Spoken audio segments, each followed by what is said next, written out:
shukran, shukran. Oh, thank you, thank you. What's happening? What's happening? I love you. Oh, man. You look good. He always looks great. He always looks the same, by the way. I've been interviewing him for many years. Yeah. It's like, I'm trying to hang on. Hollywood. We don't age in Hollywood. I'm trying to hang on. Get it jiggy with it. Yes, sir. No. Okay, we're going to start from the beginning and the retrospect moment. Have you always thought that you'd have a career as a performer? You know, as a child, my mother always says, she showed me probably about 15 years ago, my mother, she was digitizing all of the family pictures. So she had all the old pictures, so she was getting them digitized. So she had about 50 pictures of the family laid out. And she said, look at all of the pictures, do you notice anything? And I'm looking at the pictures, you know, and I was like, no. She said, notice that there's not a single picture where you're not looking directly at the camera.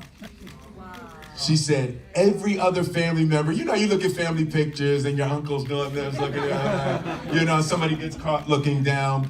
She was like, you always knew that where the camera was, and when the camera came up, you would, you know, so there's a thing I always enjoyed being in front of the camera.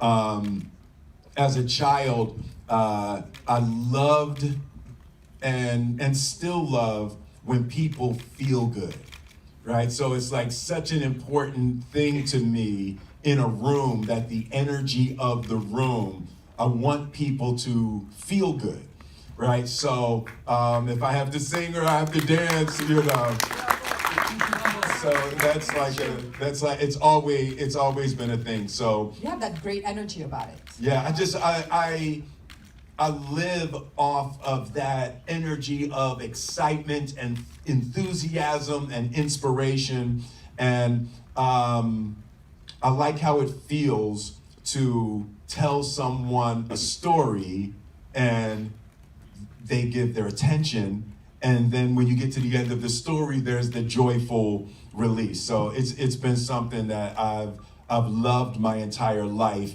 and then it's a natural part of me, and it became the energy of my desire to perform.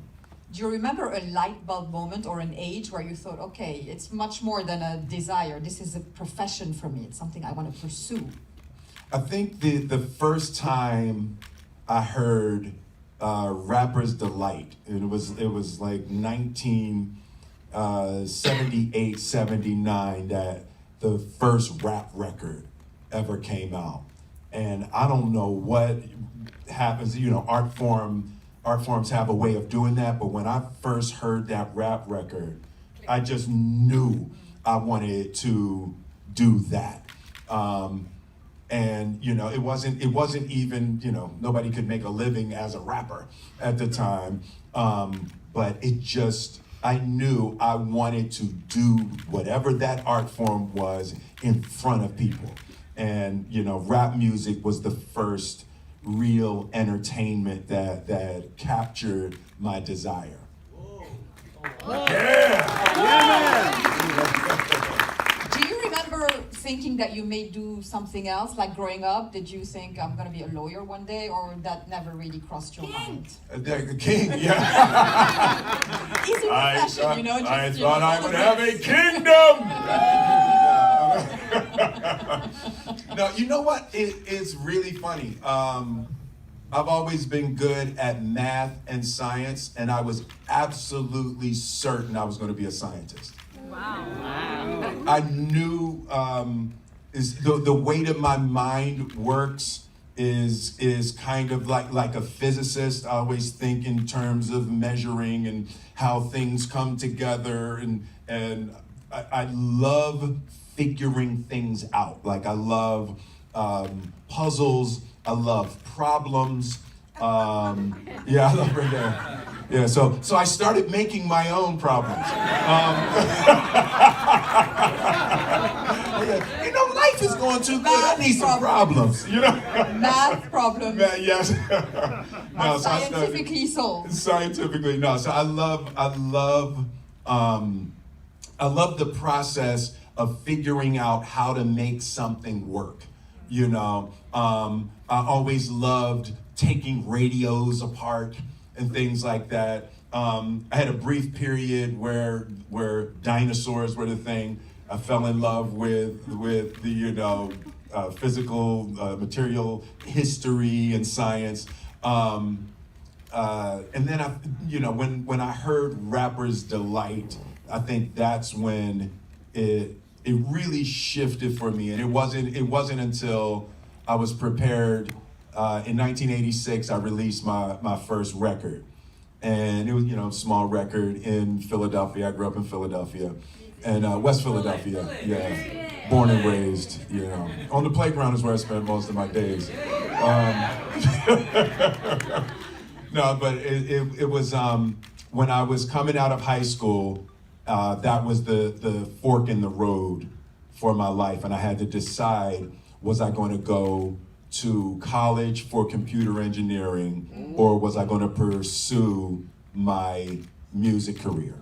And it wasn't even it was difficult because my parents wanted me to go to college, but I knew I would never be happy if I didn't pursue the performing. I just loved it too much. I think, you're just born with it. It's something that becomes your essence. And then, yes, you can't think of doing anything else. Yes. You can't imagine it. Yes. Yeah.